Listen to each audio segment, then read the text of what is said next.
Incotech is a precision IoT-based incubator designed to optimize hatching by tailoring conditions to the specific type of egg. So when we say conditions, that include already the temperature, the humidity, and possibly the type of egg or the number of eggs. So depende sa situation.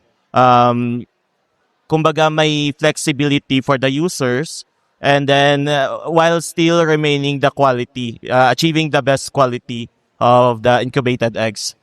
So madami kasing factors sa environment na pwede mag affect, and plus kung from time to time na paiba-iba yung process, like yung there are some times na ganitong amount of time ang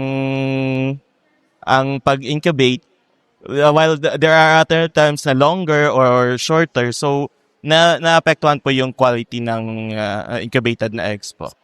It allows the user to monitor remotely. So hindi mo na kailangang bantayan Yes. at all times. Even at your office, you're aware of what's going on. And at the same time, pwede mo ding i-control.